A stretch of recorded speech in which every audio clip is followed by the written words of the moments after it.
시편 30편 1절부터 12절까지 교독하겠습니다. 시편 30편 1절부터 12절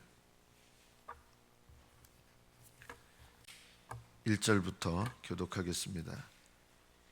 여호와여, 내가 주를 높일 것은 주께서 나를 끌어내사 내 원수로 하여금 나로 말미암아 기뻐하지 못하게 하심이니이다.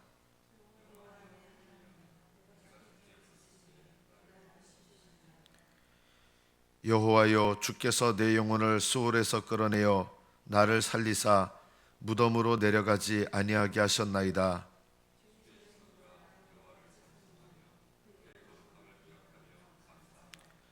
그의 노염은 잠깐이요 그의 은총은 평생이로다. 저녁에는 울음이 깃들일지라도 아침에는 기쁨이 오리로다.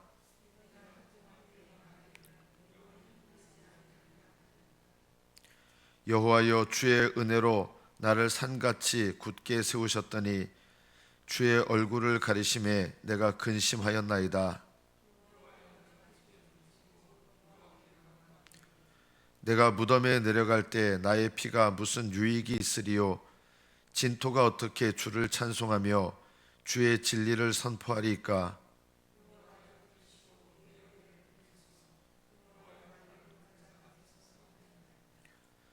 주께서 나의 슬픔이 변하여 내게 춤이 되게 하시며 나의 베옷을 벗기고 기쁨으로 띠띠우셨나이다.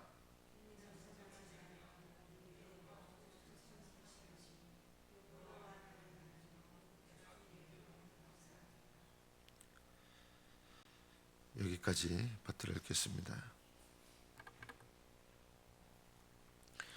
오늘 이 큐티인의 제목은 영원히 감사하리다라는 제목을 삼았습니다. 지금 이 시편 기자가 뭘 감사하고 있을까요? 무엇 때문에 영원히 감사합니까?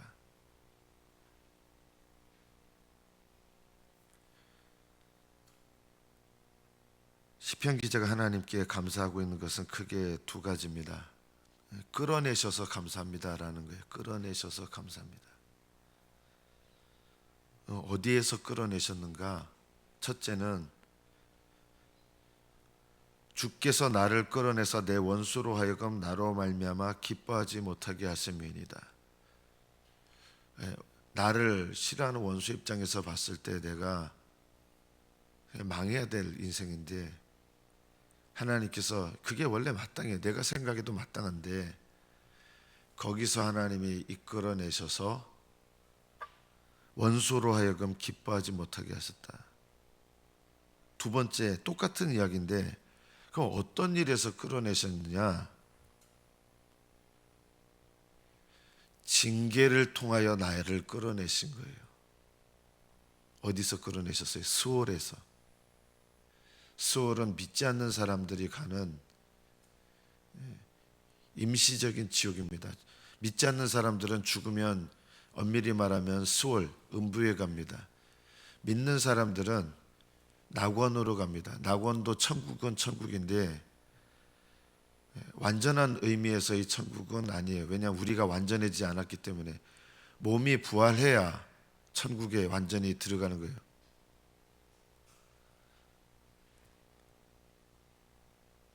주님께서 징계를 통하여 나를 끌어내신 거예요. 징계를 통하여. 그래서 수월에서 나를 끌어내셨다. 원수가 뭘 기뻐하지 못하겠냐? 원래는 내가 죄로 말미암아 죽었어야 될 인생이에요. 원수가 바라는 대로 하나님께 저주받아 죽어야 될 인생이고 수월에 가야 될 인생인데 하나님께서 나를 수월에서 건져내신 거예요. 이게 원수가 기뻐하지 못한 거예요. 망할 것 같은데 망하지 않은 거예요. 왜요? 이게 징계이기 때문에 그렇습니다. 그 징계가 뭡니까? 징계는요, 저주가 아니에요. 징계는 하나님께서 나를 수월에서 끌어내시는 은혜입니다. 여러분이 징계를 받으셨을 때 또는 징계를 받을 때 어떤 태도를 갖고 있는지 생각을 해보십시오. 하나님께서 징계하시는 것은 나를 사랑하시는 건데요, 징계를 가볍게 여기는 것은 스올에서 나를 끌어내시는 하나님을 우습게 여기는 것입니다. 징계는 하나님의 사랑하심입니다. 그래서 징계에 대해서 불만을 품는 것은 하나님의 사랑을 거부하는 것입니다. 왜냐하면 하나님은 징계를 통해서 나를 저주하시고 비참하게 만드시는 게 아니라 수월에서 나를, 원래 수월 가야 될 인생이에요. 우리는요, 하나님께서 단 하루도 우리 행한 대로 갚으시면 우리는요, 오늘 당장 지옥에 가야 될 인생들이란 거 알아야 돼요. 우리 대단하지 않아요. 우리의 의로 구원 얻을 수 있는 사람 한 명도 없어요. 우리는 오늘에라도 하나님께서 은혜를 베풀지 않으면 불신자들보다, 은혜와 믿음을 빼놓고 생각하면 불신자들 중에 우리보다 의로운 사람 훨씬 많습니다. 인생을 철저하게 산 사람 훨씬 많습니다. 양심적인 사람 훨씬 많습니다. 하나님께서 우리를 수월에서 이끌어내시는 것은 우리를 하나님의 자녀로 여기시고 우리를 불쌍히 여기시기 때문입니다. 뭘 영원히 감사합니까? 징계를 통하여 나를 수월에서 끌어내신 하나님께 감사하는 거예요. 그것을 영원히 감사하는 거예요. 그래서 다윗은 하나님의 징계에 대해서 단 한 번도 원망하거나 불평하거나 하나님 징계가 부당합니다라고 얘기한 적이 없습니다. 하나님께서 이 징계를 통하여 내 영혼을 수월에서 끌어내어 나를 살리사 무덤으로, 이게 죽는 건데 그냥 죽는 게 아니라 수월로 가는 죽음을 말하는 거예요. 죽지 않을 사람은 없어요. 그걸 말하는 게 아니라 무덤에 내려가지 않게 하셨다는 게 나를 수월로 내려가는 죽음을 당하지 않게 하셨다, 이 뜻입니다. 뭘 통해서? 징계를 통해서 하나님은 날 끌어내신 것입니다. 그래서 하나님께 4절에 이렇게 권면합니다. 주의 성도들아, 거룩한 자들아, 여호와를 찬송하며 그의 거룩함을 기억하며 감사하라. 여러분, 보통은 뭘 감사하라고 합니까? 하나님의 선하심과 인자하심을 감사하라, 이렇게 보통 하잖아요. 그런데 오늘 이 본문에서는 왜 하나님의 거룩하심을 인하여 감사하라 이렇게 얘기합니까? 나에게 징계를 내렸어. 거룩하신 하나님은 나의 죄를 향하여 징계하시고 그 징계를 통하여 나를 깨끗하게 하시고 깨끗하게 하심을 통하여 나와 함께 거하심으로 거룩하게 하시는 거예요. 이게 거룩하게 하신 하나님, 거룩하신 하나님이에요. 왜 거룩하신 하나님을 기억하며 감사합니까? 징계를 통하여 나를 깨끗하게 하시고 그리고 깨끗하게 하신 후에 나와 함께 거하시는 이 거룩함을 나에게 나타내시는 하나님이 거룩한 하나님이기 때문입니다. 다윗은 하나님께 징계를 통하여 내가 수월에 내려가지 않게 하여 주심을 기억하며 감사하는 거예요. 그리고 성도들에게도, 성도란 뜻은 거룩한 자란 뜻 아닙니까? 거듭난 자들이 거룩한 자 아닙니까? 그리스도 안에서. 그들에게 하나님의 거룩하심을 인하여 이걸 기억하고 감사해라. 하나님의 노염은 잠깐이요. 여기서 노염은 지옥으로 가게 하는 노염이 아니라 징계를 통하여 나타내시는 노염이에요. 여러분이 징계 받으실 때 여러 가지로 징계를 받으세요. 물질을 사랑하는 사람은 물질을 치셔서 징계하세요. 제가 며칠 전에 제 교회, 모교회 선배님이기도 하고 이제 장로님 은퇴하셨지만 제가 참 큰일 나겠다고 싶었거든요. 제가 문자도 보낸 적이 있어요. 본인께서는 옳으시다고 생각하지만 하나님께서는 옳다고 여기지 않으십니다 라고 했어요. 그 자식은 의사였는데 자살했습니다. 그분 자신도 여러분도 아는 분이에요. 아는 분이라는 것은 성공한 분이라는 뜻이죠. 모든 재산 다 차압당했습니다. 자, 그러면 이게 저주하신 거냐? 그렇지 않아요. 하나님이 저주해서 아들을 자살하게 만드셨느냐? 그거 아니에요. 하나님은 그것을 통해서 기회를 주시는 거예요. 깨닫게 하고 돌아오게 하시는 거예요. 징계는 저주가 아니라 사랑입니다. 깨닫고 돌아오라는 하나님의 신호입니다.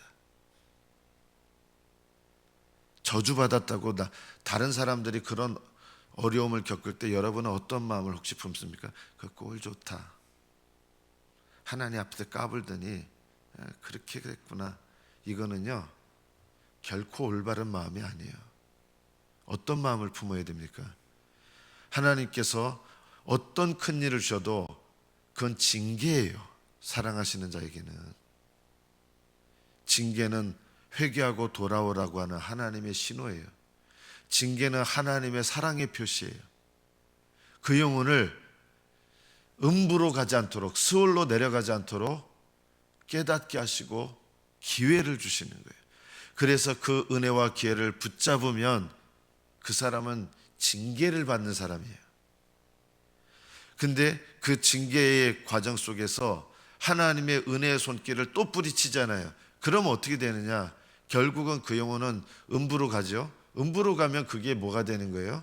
그거는 징계가 아니라 그냥 저주로 끝나는 거예요. 여러분의 삶 속에서 하나님께서 몸을 치시는 거, 여러분이 육신의 건강을 중요하게 여기시는 분들은 몸을 치십니다. 돈을 중요하게 여기시는 분, 돈을 치십니다. 자식을 중요하게 여기시는 분, 자식을 칠 때가 있습니다. 그런데 이렇게 친다라고 얘기할 때 이게 징계예요. 대부분 징계. 하나님께서 사랑하셔서 돌아오라고 하시는 거예요. 그래서 징계받은 다음이 더 중요해요.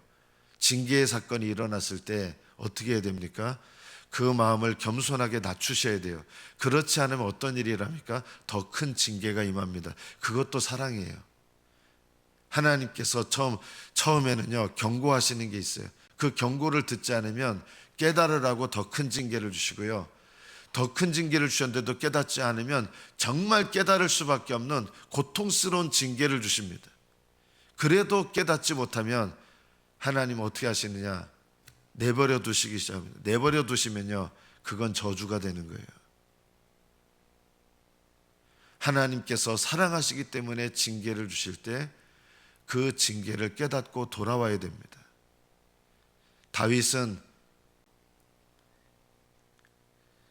그의 노염은 잠깐이요, 징계의 노염이에요. 이게 잠깐이라는 거예요. 이걸 통해서 하나님 앞에 회개하고 돌아오면 그의 은총은, 그 징계를 통해서 회개하고 돌아오면 은총은 평생이에요.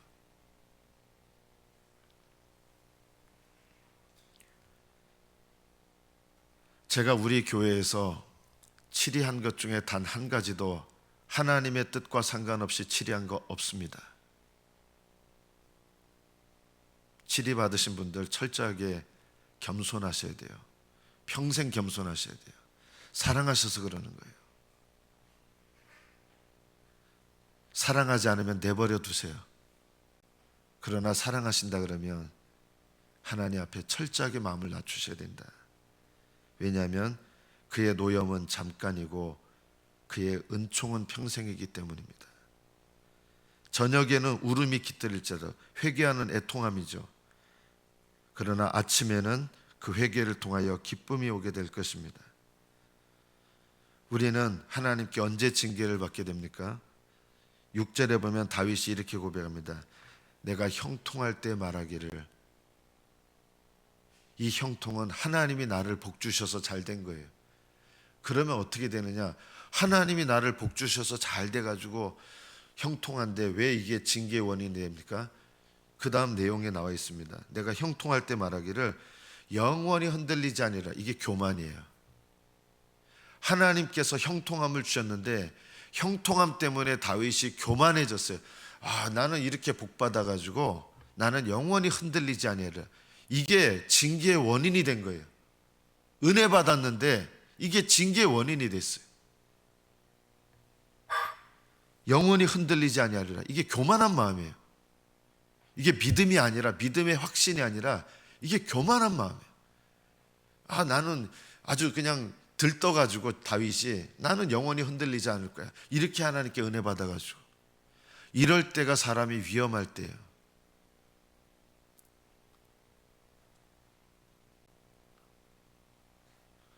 어느 누구나 여기서 벗어날 수 있는 사람은 없습니다. 하나님께서 저도 예를 들어서 목회 은혜를 주셔서 이제 형통케 하세요. 하나님께서 목회 형통케 하실 때 그때부터가 정말 더 조심해야 될 때입니다. 왜냐하면 형통하게 되면 은연중에 내가 하나님 앞에 어떻게 했더니 이렇게 된다. 결국 내가 내 스스로에게 은연중에 영광을 돌려요. 그러면 그것 때문에 징계가 옵니다. 하나님께서 여러분에게 물질의 복을 주셨는데 물질의 복 때문에 하나님이 나에게 이렇게 물질의 복을 주셨습니다 하고 겸손하게 낮아지는 게 아니라 은연중에 자랑하면서 그걸 간증을 해요. 그러면요, 이게 교만해진 마음이 되는 거예요. 영원히 흔들리지 아니하리라 하였도다. 여호와께서 나를 산같이 굳게 세우셨다. 흔들리지 않는 산으로 굳게 세우신 거예요, 하나님이. 그런데 그 다음에 어떤 일이라는 거예요? 이게 분명히 하나님께서 나를 산같이, 산은요 흔들리지 않는 것의 대표적인 것이거든요. 산같이 굳게 세우셨는데 주의 얼굴을 가리셨습니다. 왜요? 내가요 교만한 얼굴이 된 거예요. 그러니까 주님의 얼굴을 가리셨어요. 그전에는 애통할 때는 주님과 친밀한 관계, 얼굴과 얼굴을, 영적으로 얼굴과 얼굴을 대하는 친밀한 관계였는데 내가 하나님께서 주신 은혜 때문에 교만해져 가지고 하나님이 얼굴을 가리시는 거예요. 친밀한 교제가 끊어지는 거예요. 교만하면 이게 잘 안 깨달아져요. 얼굴을 가리심에 다윗이 다시 근심하게 된 거예요. 하나님께서 여러분에게 얼굴을 가리실 때 이게 깨달아지지 않아서 여전히 이렇게 나가는 분들이 있어요. 하나님의 얼굴을 가리시면 내가 근심할 줄 알아야 돼요. 다윗은 이건 참 은혜죠. 8절에 보면 여호와여 내가 주께 부르짖고 여호와께 간구하기를 하면서 내가 무덤에 내려갈 때 나의 피가 무슨 유익이 있으리요? 진토가 어떻게 주를 찬송하며 주의 진리를 선포하리까? 이게 그냥 죽는 거 말하는 게 아니라 하나님의 지금 징계인지 저주인지, 여러분에게 어떤 징계가 임할 때 여러분에게 임하는 어떤 어려움들에 대해서 내가 마음이 낮아져서 겸손하게 그것을 받아들이고 인정하면 그것은 징계가 돼요. 그런데 하나님께서 내게 주신 어떤 어려움이나 징계나 이런 것에 대해서 내가 왜 이런 걸 받아야 돼? 이런 마음을 품기 시작하면 그게 저주가 돼요. 조심하셔야 돼요.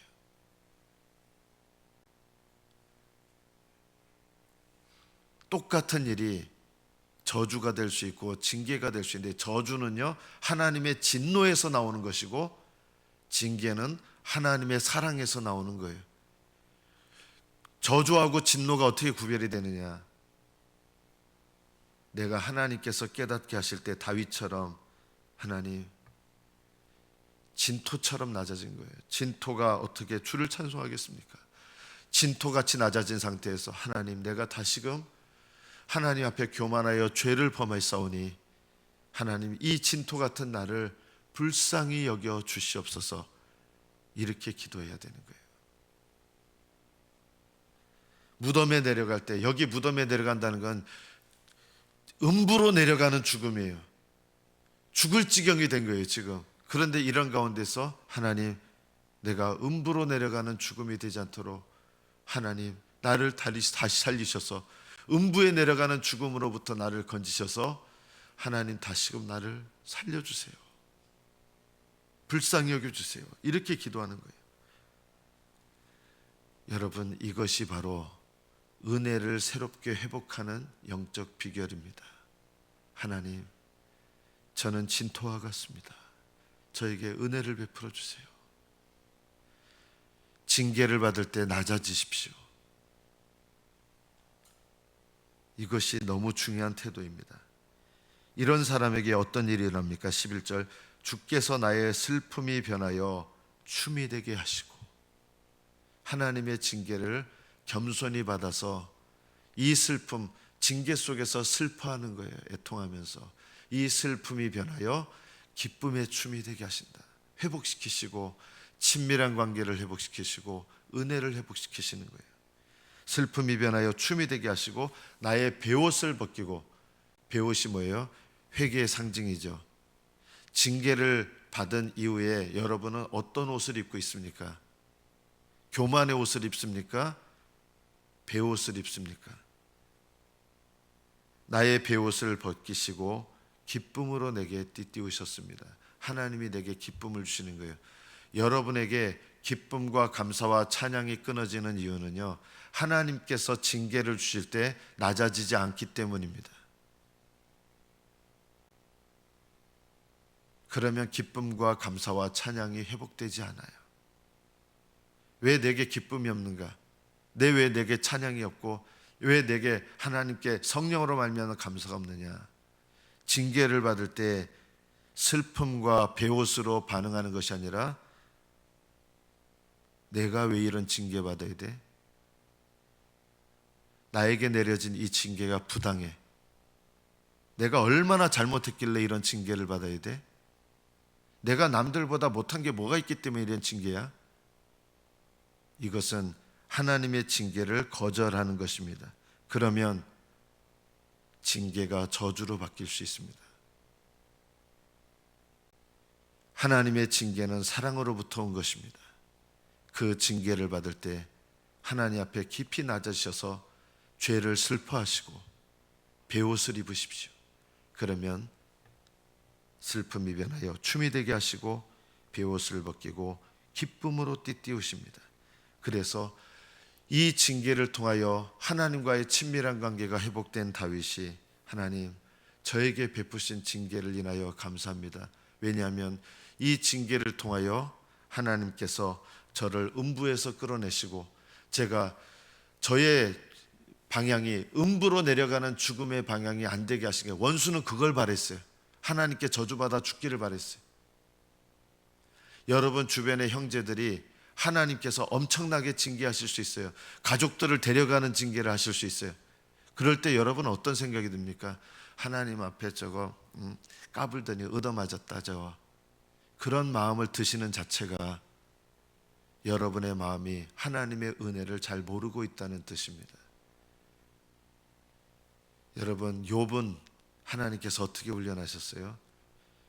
7명 그 사랑하는 자식들 다 죽었잖아요. 한날에요. 전 재산 다 잃었잖아요. 이런 엄청난 일이 일어났는데 그게 하나님께서 욥을 저주하셨기 때문에 일어난 일이었습니까? 아니에요. 욥에게 일어난 모든 일은 욥을 사랑하셨기 때문에, 너무 사랑하셨기 때문에 일어난 일이었습니다. 이 욥이 처음에는 겸손을 했어요. 처음에 입으로 범죄하지 않았어요.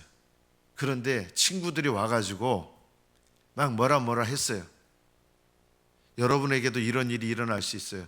처음 하나님께 내가 징계를 받았다고 생각했을 때는 욥도 입을 닫고 했는데 친구들이 와가지고 막 하면서 막 네 죄 때문에 그렇게 됐어. 네 자식들이 죄 때문에 그렇게 됐어. 옆에서 막 얘기하다 보니까 이제 징계를 받는 태도가 바뀌었어요. 어떻게 바뀌었어요, 욥이요?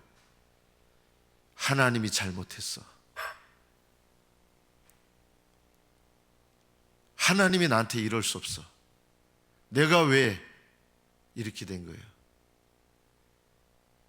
그래서 하나님께서 엘리오라는 사람을 통해서 먼저 깨닫게 하시고 그리고 친히 나타내셔서 징계를 받던 욥이 처음에는 겸손하려고 잠깐 있었다. 그 다음에 보면 교만해진 거예요. 어떻게 보면 친구들이 원인이긴 하지만 하나님께서는 그것을 통해서 욥의 더 깊은 속에 있는 교만을 드러내신 거예요. 그리고 하나님이 직접 나타나셔서 다시금 교만해졌던 욥이 하나님 앞에 깊이 낮아지게 됩니다.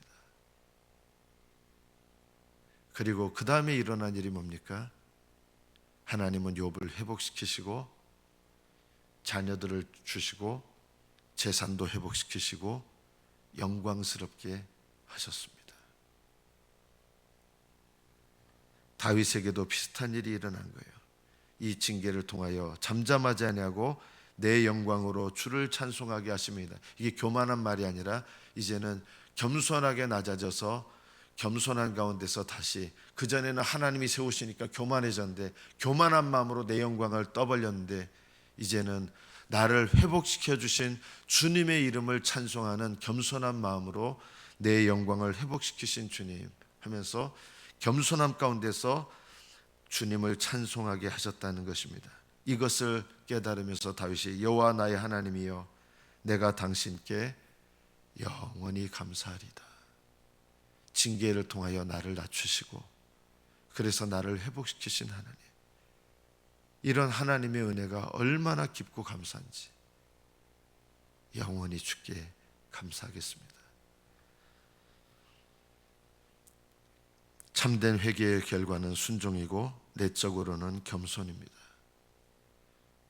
욥처럼 징계를 받았을 때 잠깐 동안 겸손해질 수 있지만 주변 사람들을 통해서 내 속에 잠겨있던 교만이 끌어올려질 수 있습니다. 하나님은 이런 가운데서 우리를 끌어내셔서 이끌어내셔서 내 속에 내가 알지 못했던 교만과 회개치 않는 마음을 깨닫게 하셔서 오히려 이것을 통해서 회복시키시고 나를 하나님의 은혜 가운데 세우십니다. 다윗은 이것을 깨닫고 영원히 감사하리다. 오늘 제목처럼 저와 여러분이 하나님께서 여러분을 사랑하신다면 우리 교만이 저절로 안 없어져요. 하나님은 징계를 통하여 우리의 교만을 하늘나라 가는 그날까지 날마다 처리하십니다. 하나님 앞에 영원히 징계 속에서 감사하시고 하나님을 찬양하시는 저와 여러분 되시기를 축복합니다. 기도하겠습니다.